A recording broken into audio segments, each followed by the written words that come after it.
Morning, good afternoon, hello to everybody who's listening to us. I'm Mike Byram, Professor Emeritus at the University of Durham Education, and I'm accompanied by Dr. John Daniels, who was a teacher of French and a head teacher in a school in Northumberland, and is a historian of language teaching. And this morning, as it happens to be, we're talking with Ros Mitchell. Ros, would you like to just say a few words about yourself? And of course, we'll come to a more in-depth biographical perspective in a moment. Well, by background, I'm Irish, but I've spent my professional career in Britain, first of all in Scotland and then in England, all of that at Southampton. I was a contract researcher in Scotland on foreign language education, and I then held lectureships in Edinburgh and Southampton, initially in Southampton in the School of Education, where I was promoted eventually to professor. But then in 2004, I moved from the School of Education to the newly founded School of Humanities, where we worked with the modern languages, the former modern languages department, and developed linguistics and applied linguistics. And I stayed there until I'd retired in 2014. Okay, thank you. And we'll ask you more about your biography in a moment. Just for the sake of our audience, we've got 4 basic sections to the conversation. We hope this will be a conversation rather than an interview in any formal sense. We're going to talk, and these questions or these sections and topics have been sent to Ros in advance. We're going to ask her about, from a biographical point of view, how she became a linguist and so on. That will be one theme. Another will be to ask her to talk about her impressions of language teaching in England and the UK and perhaps beyond. And then we'll also ask a little bit more about her perspective on, let's call it the general context of language teaching, and maybe then come back to any international perspectives that Ros might want to talk to us about. I'm going to ask John to kick off, in a sense, because it will be more realistic. John doesn't know Ros. I've known her for a long time, so it'd be more realistic for John to ask her some questions to get us started about her biography as a linguist. John. Yes, good morning, Ros. We did, in fact, meet at Nottingham conference, I think, but you won't remember. It's a long time ago. On the biographical front, I'm really interested in how you became a language person. Was there something in your family? Was there perhaps a teacher? Did you go on holidays abroad that sort of kicked things off? Well, I'm from a, Protestant Anglo-Irish background, and I was relatively privileged in that my family were educators, academics, teachers for, there were numerous such people in my family, very strong commitment to education. My father very committed to his daughter's education. So really, we were very privileged in the context of Ireland at the time, because of course, when I was going to school, most people in Ireland left school at 14. Universal compulsory secondary education was only introduced to the country as I was leaving secondary school myself. Right. So, it was a very different context, a very different time. Now, I was, a swot at school, liked everything, but liked languages, but developed a particular passion for Irish Gaelic. Partly because I had excellent teachers, indeed. The Irish, my sister and myself went to a slightly odd school that didn't teach Irish well. And my mother got us a tutor, the lovely Porikini Wheeloin, who was an immersion teacher at an all-Irish primary school. And she tutored us for several years, and we just loved her and loved the literature she read with us. And You know, she inspired a passion for Irish. But more broadly than that, I think that Irish was for me a way out of, if you like, middle-class Protestant Dublin, because of course it meant trips to the Gaeltacht and summer courses in very wild places with still in a very traditional way of life. And all of that was very eye-opening for a Dublin middle-class child. And then later in my high school, the more conventional Alexandra College, we were sent out to Irish language debating competitions for the first time. The school hadn't done that before. And again, the welcome we got in the Catholic schools where the Irish language debating competitions, of course, flourished was very, very important, the contacts we made. So Irish was a way out of kind of engaging with the wider society, I suppose. And then at university, again, I had outstanding teachers. We had as professor at that time, Mortin O'Kine, who is the novelist of modern Irish. So, you know, I had a very privileged introduction to the Irish language. Now, French, I had just been well taught at school and done well. And again, our parents supported us going on summer courses and things to pop up. So I didn't study, the only languages I studied at university were Irish and Latin. And in fact, I dropped the Latin, which I didn't find very challenging, and ended up just doing a degree in early and modern Irish. So that's my initial background. Absolutely fascinating. I think one of the things that is interesting is how people get attracted and escape through languages into other worlds, and that's exactly what you're describing.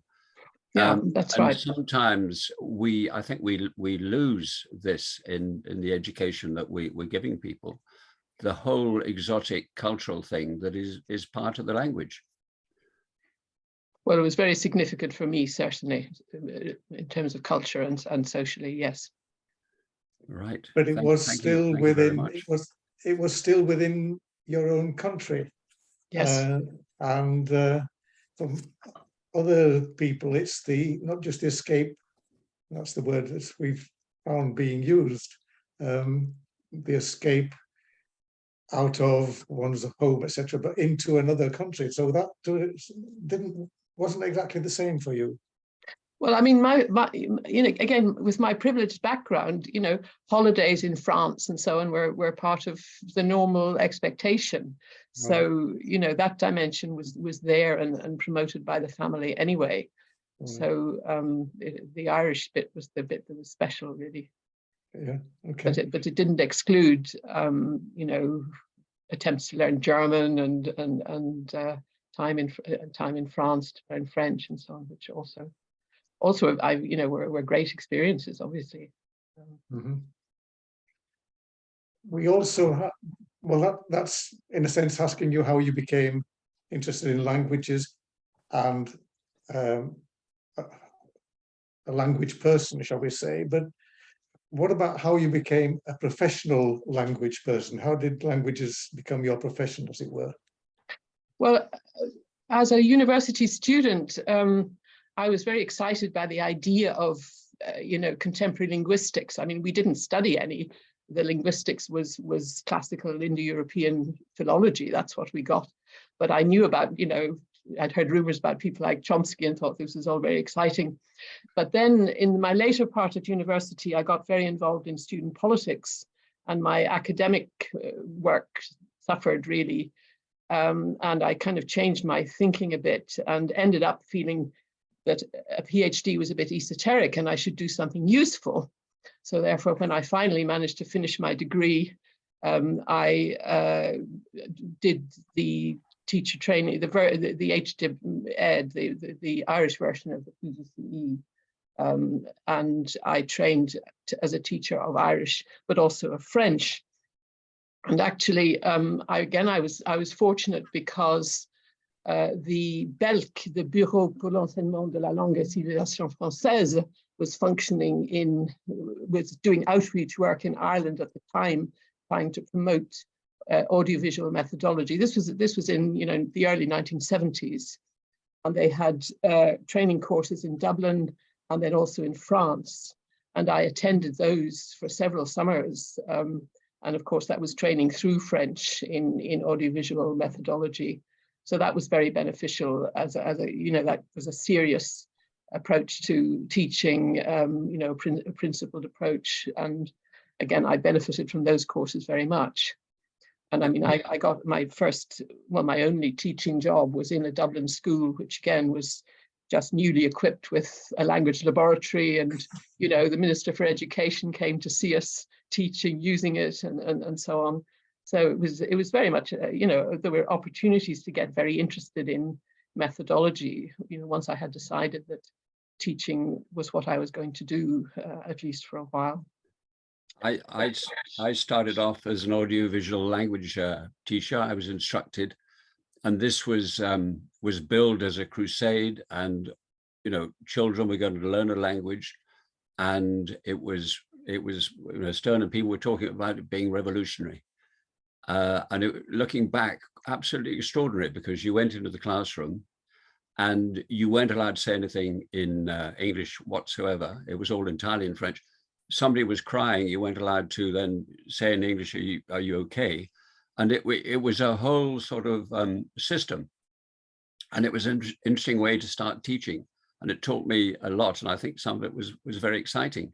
It was, but then after that, there seems to be a sort of change, a really pretty dramatic change in English schools, where it was more conforming to other elements in the curriculum. Do you feel that, because you had experience of primary education, didn't you, over here? Well, of course, I then, having taught in Dublin for 3 years, I then decided I did want to study more and theorize more what I was doing. So I ended up in Edinburgh in 1975-76 to do their Masters in Applied Linguistics. And in fact, at that point, I was interested in the idea of a PhD again, but I wasn't successful in getting any funding to do a PhD. So instead, I did get the opportunity to go to the University of Stirling as a research assistant. Now, I was lucky that they were willing to hire me with just my master's degree, because nowadays you would be expecting a PhD for a job like that, but they did. And in fact, I spent 8 years at Stirling, again, a very positive experience, but really at the point of the transition from audiolingual teaching to communicative language teaching. And we did a number of research projects which took us out into schools, observing that change and researching that change, which was, of course, absolutely fascinating. So that my first book, which came out a bit later in 1987, in fact, is about that transition and how teachers in Scotland were changing and adapting to a communicative approach, and what they thought was feasible and what wasn't feasible, and indeed their classroom practice. There were one thing that my research has often involved is a lot of classroom observation. So my first project in Scotland was watching people teach with Longman's audiovisual French course. And then my next project was watching the transition to the Tour de France course, which was an avowedly communicative approach, yes, with Dick Johnstone, my then colleague, directing its development. So that transition, I really was an observer. By that time, I was an observer, not a practitioner, if you like. But it was a very interesting moment to see the changes in teaching. But also the very, very enthusiastic commitment to a communicative approach, in a sense that, I think all these movements can be best understood maybe as, attempts to democratize language teaching and attempts to improve access to language teaching. And we laugh in some ways at audiolingualism, but I think that was part of the motivation there too, that, language learning was a matter of practice and experience, not being clever. So I think you can view both the audiolingual movement but then subsequently the communicative language teaching movement, and of course the GOML. In England, the form that took the GOML movement. All of that is, I think, part of a wish to democratize and increase access to language learning. Gomel, you perhaps just to clarify, that was the graded objectives and tests. No, I can't remember the exact. Graded objectives in modern languages. Thank you. But it was also about graded objectives and tests, wasn't it? It was. There were tests too. There were stage tests. Yes. Yeah, that's Gomel was the graded objectives in modern languages. Yeah. Sorry, John. I think I interrupted you. I was just going to ask, the teachers you were watching and observing, were they enthusiastic? Were they carried along with this audiolingual, audiovisual, and later communicative competence? They were struggling a bit with the audiolingualism. There was a lot of enthusiasm for the communicative approach. It just felt it was more flexible, and you know, there was attention to meaning and attention to culture, but most primarily attention to meaning and to the usability of the language being taught. Yeah. Functioning language, yes. Yeah. And do you think then that changed dramatically at a certain point? There was a moment when in Scottish schools and English schools, it no longer, I think from my perspective, the national curriculum came in and that was such a major thing and made big changes, but I don't know enough about the Scots situation. Well, of course, I left Scotland in 1986. So, you know, the subsequent developments in Scotland, I haven't really kept up with them. I mean, I think they have ambitious plans and schemes, but primarily, like the rest of the UK, the major issue is motivation, and the major issue is, does the society care? You know. Yes. So I think that's just as true in Scotland. I mean, in detail, what they're doing may be different, but it seems to me that's the major issue we face and have increasingly faced. I mean, during my lifetime, you know, the grip of English internationally has increased. I mean, it was still possible when I started out to think of Europe as multilingual, and of, you know, the need that there was a practical need for French or whatever for, you know, international communication and so on. But the balance has undoubtedly shifted hugely during my career, so that now any educated European you're likely to meet, you know, has studied English for years and has used English outside the classroom for years, and it's just a different world, really. So for me, you know, details of how we teach and what kind of curriculum we have are really rather overwhelmed by you know, global change in the position of English. Yes. But of course the detail matters, and of course, I mean, you know, the introduction of the national curriculum was a major event. I don't know if you want to talk about that now, but for me, I mean, I had spent I moved to England, but I was already engaged with SILT and the outfit they were promoting called the National Congress on Languages in Education, which was a George Perrin initiative in the late 1970s to try to bring together, to get over subject boundaries and bring together everyone concerned with language across the curriculum, language for learning, language development, language awareness, multilingualism, community languages, English as a mother tongue. I mean, you know, the attempt was to bring together all language professionals and think about language education in a more integrated way. And I mean, that was an extremely interesting path. But of course, the major, which you know, was trying to explore a much more interdisciplinary perspective on education. I don't know if you were involved with that at all, John. We attended any of those assemblies, or you know, but there were assemblies, there were publications. George Perrin started it, John Trim followed it up. Ewan Reid was very active on the multilingualism and community languages front. But of course, you know, basically the national curriculum went in a completely different direction. And the established subject boundaries very, very clearly, excluded community languages and heritage languages from the curriculum in England very clearly, and just said, right, well, there's foreign languages on the one hand, and there's English on the other hand, and foreign languages is kind of a skill, and all of the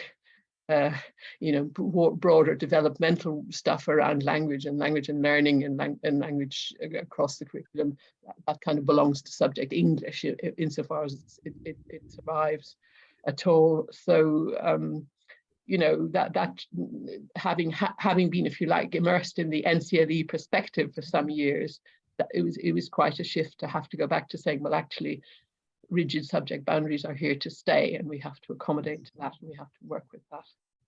Yes, I certainly felt there was this with the national curriculum. It was before already a conformity of approach, and initially languages, because of Europe for the UK, was so important, and it had the money, the funds, the energy, and the enthusiasm, and then suddenly you started shifting away from that. Personally, the big influence was Hawkins and the intensive language and that kind of communicative approach. And, we tried stuff out in my school, and it got very exciting. And as a supplementary kind of element, you have the standard lessons where you put in the different elements of language, but the feeling, and very much influenced by Hawkins, that there needed to be something extra, something supplementary. Yes, I mean, again, Eric's ideas offer an alternative vision, just as NCLE did, of what language education could be like, and I don't think one can disagree that the intensive bursts idea, would be hugely beneficial. But again, we just have to learn as linguists that we're not that important, and that we have to fit into curriculum models that are not necessarily designed to maximize good language learning.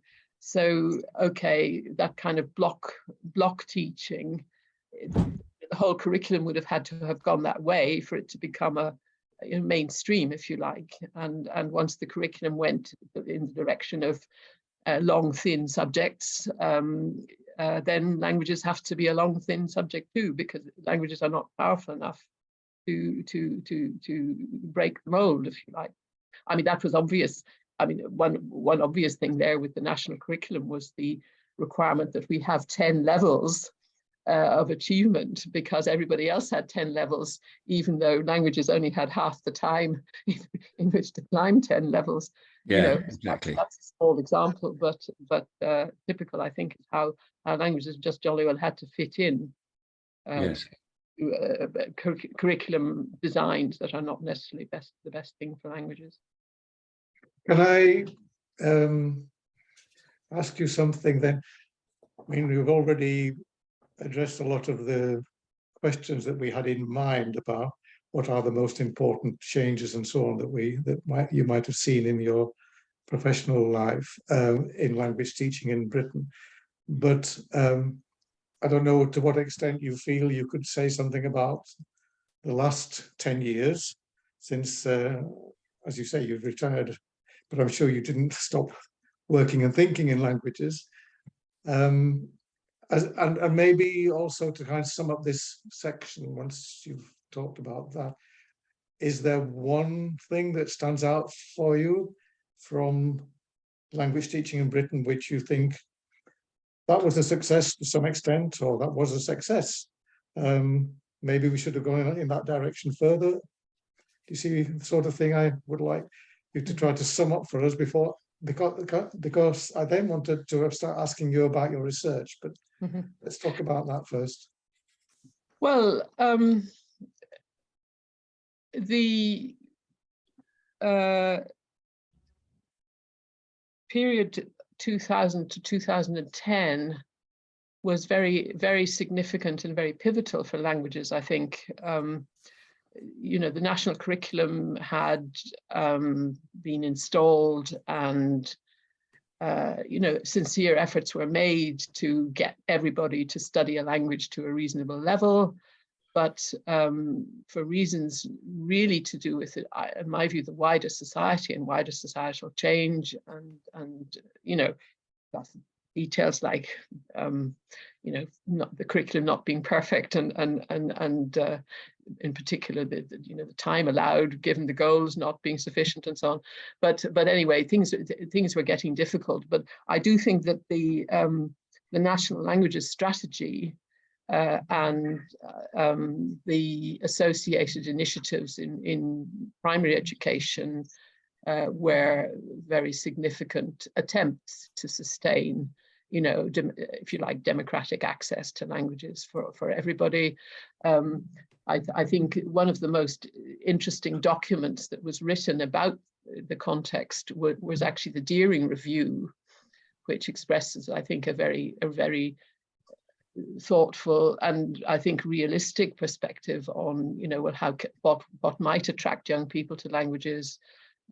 What sorts of motivations do we need to promote? I mean, of course, what appeals to me there is the recognition that language has to be meaningful. There has to be cultural contact. That motivation is absolutely essential. If we're going to, we have to woo our young people. We can't pretend to them that they need languages for their jobs, So I think there was a lot of very interesting work and debate, including, of course, the very positive initiatives in primary. I mean, the Pathfinder projects, and then the Key Stage 2 framework for languages, where I think extremely positive initiatives, which, they needed some resourcing. And yes, Eric Hawkins would say it's insufficient and all that, but I do think in terms of sensibilization of children to language and promotion of the profile of languages, I think those were very positive and important initiatives. And I do think that, the present government have a great deal to answer for just knocking all that over. I mean, what was wrong with the Key Stage 2 framework for languages, please? It was a very thorough, well worked out model for with a cultural angle, with a language awareness angle, with a language syllabus. What was wrong with it? Why was it knocked over and replaced with just a Mickey Mouse 2-page document that says languages are important or something? That I think was a shocking piece of educational vandalism, and very depressing, and has done immense damage.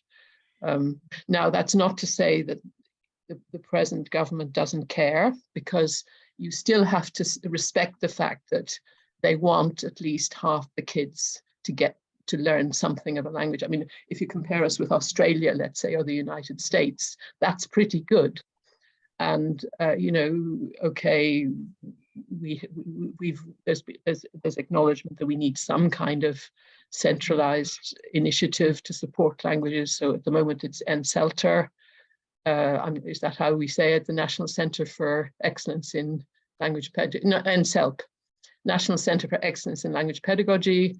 Now, they're doing developmental work. They're promoting materials. They're providing support for teachers on at secondary level only. But it's acknowledged that we've got to have something doing that job. Now, are they well funded enough? Do they have a long enough timescale? Are they independent enough? We can ask all those sorts of questions. But still, there is some support still on offer for languages, at least in the secondary school. Now, the curriculum, though, that's being promoted, I have no problem with, a systematic language progression curriculum. That we need that. It's an essential component of language teaching. The problem is that it's not the only necessary component. And at the moment, NCELP has been supporting the development of a GCSE curriculum, which concentrates on linguistic progression and neglects other dimensions. And that, I think, is very unfortunate. I mean, I don't join the critics of the language curriculum they are proposing, but it's where's the culture, where's the engagement, where's the the meaning-based use or the meaningful use. Those are the dimensions that I think mean that it may not work the way it's hoped that it will. So yeah, I mean, the last 10 years, the main issue is, not complete neglect, but just lack of commitment, lack of investment, most obviously at primary, where there is still this formal commitment to languages, but just no investment. And at secondary, yes, initiatives, yes, an attempt, a commitment to keep numbers up, but still, of course, not the time allowance that's required, and quite limited view of what kind of curriculum is going to motivate young people, compared with, for example, the discussion of the Deering Review. Well, let's not be too pessimistic for a moment. And maybe to come to your research, I mean, from a personal point of view, you told us how you, in a sense, on the one hand, said you didn't want to do a PhD because you wanted to do something, I don't know if you said practical, but something along those lines. And then you came back to research anyway. And maybe you could say something about that development, evolution, but also then how you see the actual research you've done over all those years related to the issues you've just been talking about. To what extent we researchers have some impact upon what goes on in the education system. Well, you want me to not to be pessimistic. No, I know. That's up to you. No, I mean, the relationship between research and policy is clearly not straightforward. It's very, very complex. I think, if we expected our research to directly and systematically, positively influence policy, we would be very foolish, and we will be disappointed, because policymakers have much broader considerations. However much they claim to be, research evidence-based, clearly policies are made taking wide ranges of social factors into account beyond what the research suggests might be a good idea. Now, yeah, and I could give numerous examples of that. I was going to ask you for one. Well, can I give one about Scottish Gaelic? One of the things, there was a dispute between the Scottish Education Department and the newly established Comhairle na nGileán, the Western Isles local authority, about the merits of their bilingual education programme. And the Western Isles had run this programme at primary school level for some years, and did their own internal evaluation, and said to the Scottish Education Department, our evaluation shows that primary bilingual education in Scottish Gaelic is very successful. Can we now do it at secondary school level, please? And the Scottish Education Department said, hang on, basically, we don't believe you.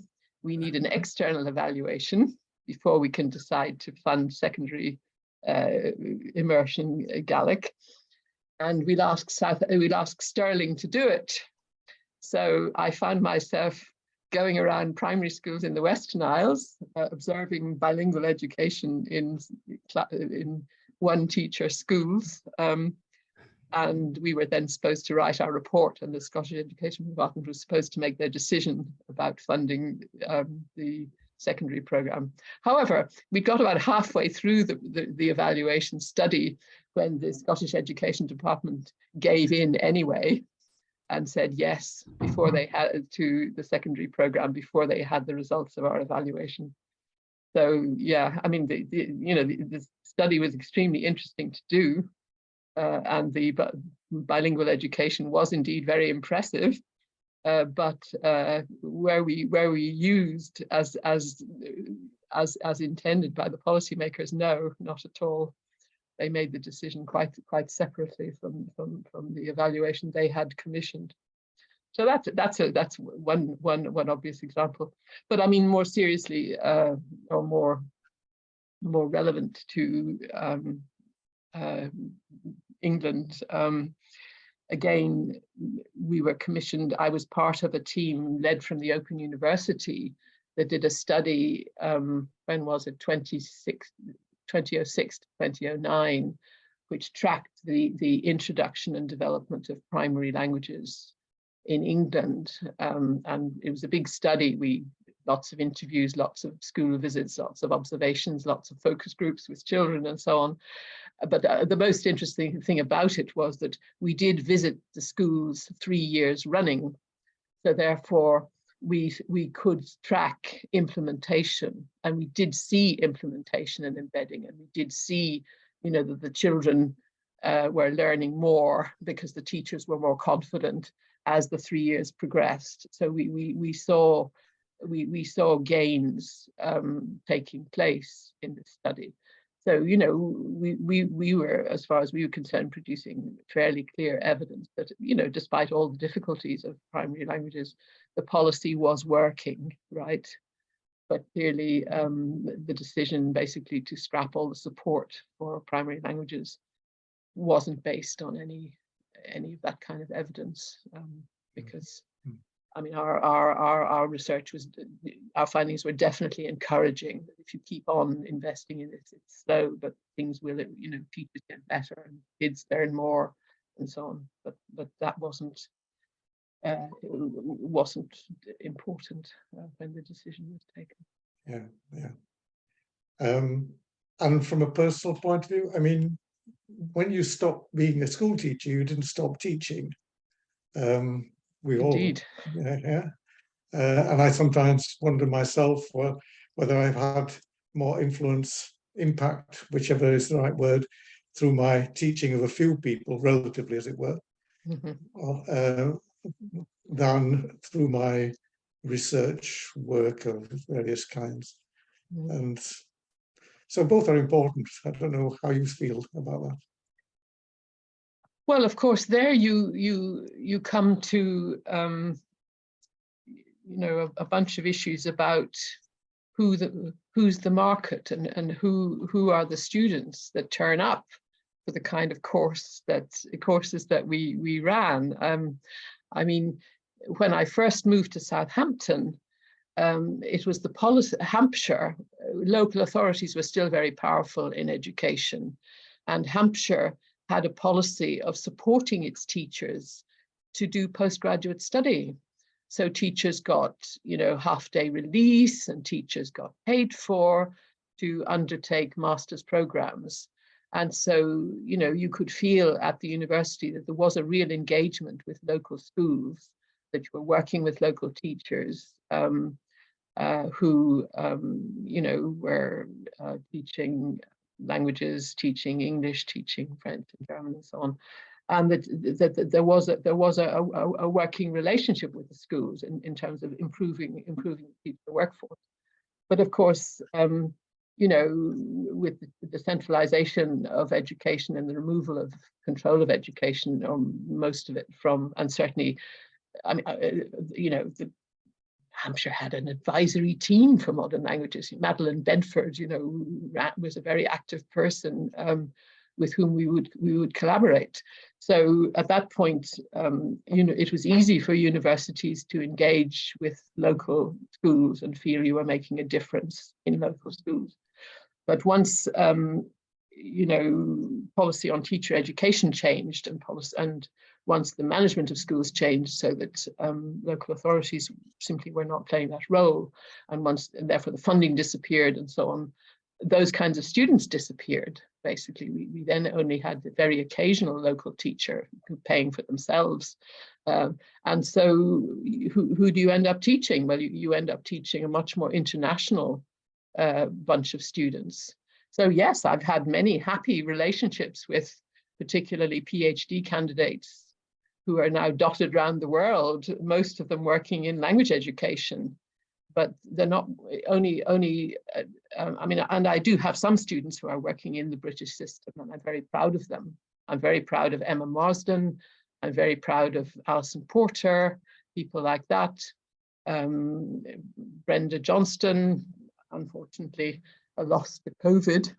But, you know, so some of these students were, you know, I can see them active in the British system, but most of them are doing a great work for English in other parts of the world. Well, that also, yes, I'm proud of them and pleased. yes, but it's not. Yeah. It's a dissipation of effort away from the British scenario. Yeah, yeah. John, do you want to come in? You have to unmute. I can't hear you. No, I'm okay now. Can you hear me now, Ros? Yes. Yes, we're fine. Right. I was interested in this idea of teachers as researchers. And I know that you have said at one point that you wanted to see more opportunities for direct involvement of teachers as research parties with working with universities and so on. Do you think that has evolved? Is that developed? Well, it has to be policy and it has to be resourced. I think the best examples that I've seen of this have not been recent. I mean, again, in Scotland, I mean, Stirling University, I mean, you know, my interest in this came from my experience at Stirling, where, of course, Donald MacIntyre was professor. And he is one of, I think, the best thinkers about how to integrate theory and practice and how to engage teachers in research. But he had action research projects running, you know, with entire schools in central Scotland. And of course, his teacher education programs that he subsequently promoted when he was working at Oxford and then at Cambridge were very serious attempts to integrate theory, practice, and, you know, and research into the development of teachers. But again, so yes, there are lots of possibilities and lots of good examples, but they're not recent. Yeah. Because of I mean, basically you know, it hasn't been government policy in this country to promote those kinds of links and those kinds of collaborations recently, in contrast to much of Europe, actually, but it hasn't been policy. Well, that's a cue for moving to our last section, I think. I mean, in one set, which is about your international experience, to put it simply and crudely. In one sense, of course, all your experience has been in another country. Coming from Ireland, I don't know if you've ever thought of it as such, and we've just talked about your international PhD students, etc. But we also wondered what other international experience you've had and what impact that might have had upon yourself and your thinking, but also on what you might have brought to the English or British education systems. Well, I've never taught in another country, but I have got into classrooms wherever I could, in odd spots. I mean, I've spent a surprising amount of time in classrooms in Hungary, but also Denmark and one or two other places. So, you know, it's been very interesting to see how sort of deep pedagogic cultures can vary. I mean, one thing that always struck me was how much more in Europe, or certainly in these contexts, language education was centered on text. whereas in British classroom, you know, it's all about talk or more about talk. The balance is different, more about talk, less about text. Whereas in Europe, you know, text seemed fundamental to many of the teaching sessions that I saw. But really, I think what I learned is you know, that teaching's tough everywhere. And that anybody who says that, you know, the problem with language teaching in the UK is that we have rubbish teachers is completely wrong and insulting. That, you know, our teachers are every bit as professional and as adaptable in, you know, making the best of the curriculum they've been given with the kids they've been given in the unique context in which they work. Our teachers are just as skilled and just as inventive, if you like, as teachers elsewhere. It's just that the culture in which they operate is rather different. I mean, I've never forgotten sitting in Hungary in a academic secondary school with the specialist German stream, the kids who they're about 16 or 17, and they were the German specialists, right? Because the school offered different language tracks. And these kids were earnestly explaining to us how much easier English was than German. Now, if you're Hungarian, there's no objective difference really, but they're both difficult. So why is English perceived as easy, even by the German specialists? And of course, it's because of the support that English gets, the extracurricular support, the extracurricular activity using English that kids across Europe routinely engage in. So, you know, it's a different world. If you're a teacher of English, you're keeping up with the English they're learning from video games and TV and all the rest of it. You know, I think that's the main. So I would always defend teachers in Britain who have a tough job and are attacking it as professionally as teachers anywhere. You can't learn all of a language in the classroom. Not possible. You have to be, the classroom has to kickstart, you know, an independent will to learn and use the language. And our teachers are in a tougher context than many other teachers around the world. But our teaching quality is not an issue for me. If I comment on that, I had the experience of teaching in France for a year in a college, and this point about the language, the English language being present outside the classroom, my students wanted to know the words of the Queen's song. And you had immediately this appreciation that you did stuff in the classroom, but outside English, even this was 1992, was very prominent. And it makes life much easier. Exactly. Exactly. Yeah. Well, I mean, there's a woman, Vanessa de Wilde, in Flanders. Now, in Flanders, you don't start learning English till you're 11, but she's been studying how much English the kids know before they even begin lessons, and it's remarkable. So, and there are many such studies. I was contacted recently. It sometimes makes me think that we should think again or more deeply about the purposes of language teaching in an Anglophone country, and in our own in particular. I mean, I too have seen in Norway, when I did a study once with the Council of Europe, how fluent, etc., the students were at the age of 16.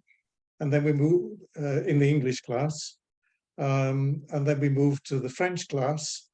And I thought, oh, this is very much like what I experienced when I was a teacher. Yeah. Exactly. Yeah. Yes, Alistair Henry's done a lot of that kind of work, looking at French in Sweden. But no, I mean, I think, you know, we cannot give up on saying, you know, a language experience should be a part of, you know, everyone's core education. We really cannot give up on that. We just have to address very carefully issues about motivation, what you know, and you know, use that the point of it is culture, the point of it is communication, the point of it is understanding the self and others. You know, we cannot have it reduced to some kind of, you know, well, it's, you know, it's intellectual training. I mean, back to what we used to say about Latin. And of course, and that but that means school visits, school online exchanges, you know, a serious addressing of what do we mean by teaching culture. You know, how do we get, I mean, what you've just said, John, about songs, for example, you know, how do we, what is teen culture like in our target countries? How do we get our teens interested in that? You know, there's a whole different way of thinking about things, which and culture has curiously always been a kind of poor relation. I mean, you know, what do we really mean by you know, intercultural competence? Well, Mike, you're the expert on that, so I guess you're better able to answer this in the British context than I am. But you know, that's got to be absolutely central to any curriculum that's going to actually you know, work to capture kids' interest, I think. I was involved in exchanges for a number of years. And as an experience, it was fantastic because those who went on it, some of it found it very difficult. It was only a week and they're only 12, 13-year-olds because I was a middle school teacher. But now, of course, they say for health and safety reasons, exchanges are more difficult to do. And I've met a party of French children in British Museum, and they said they'd tried to get exchanges and they couldn't, so they had to put them in hostels and so on. Yeah, absolutely. And so there are all these complications that have come in, which have made that kind of thing more difficult. Mm-hmm. Mm-hmm. But I would also, well, you too, I'm sure, would say, let's combine that, or if that, I don't know whether combine is the right word, but we mentioned language awareness and Eric Hawkins' work. And in a sense, you know, that was intellectual training about the nature of language and making our young people linguists in a deeper sense. And that too, I think, is important as part of an educational. However, that's not for me. It's not an interview with me and about my ideas, so I won't pursue that any further. And we've taken a lot of your time. I wondered if there's any final thing that you want to add to all of this about your perspective. After all, we focus, of course, on education in Britain, and that's the main focus. But is there anything else that you want to add to all of this for us? I suppose just you know, this issue about languages being a small element in a big education system, but clearly you know, the bizarre structure of upper secondary school in Britain does not help us either. You know, when I first moved to Southampton, the then Vice Chancellor Gordon Higginson, you know, this is 35 years ago, was leading a project on A-level reform and saying, wouldn't it be a good idea if students studied a broader curriculum to age 18? Well, you know, why are A-levels why is such an outdated view of upper secondary education allowed to persist? I hope you're going to talk to Terry Lamb, actually, because his experience, of course, was of a serious attempt to reform the whole diplomas project.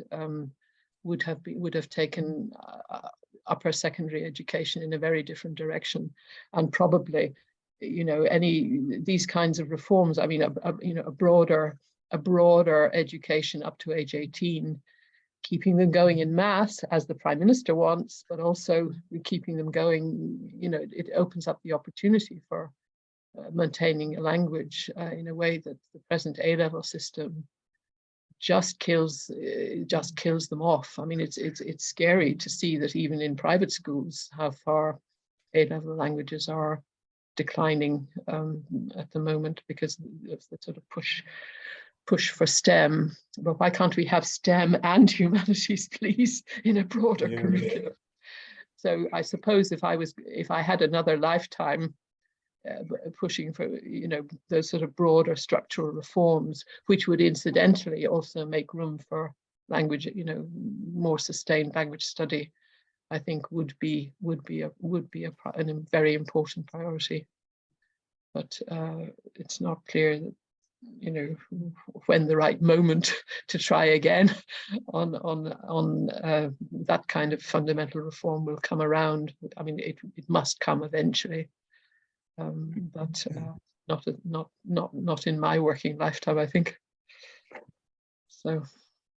Well, thank you very much indeed, Ros, for your contributions and your thoughts, and personal and kind of professional, and it's been wonderful too.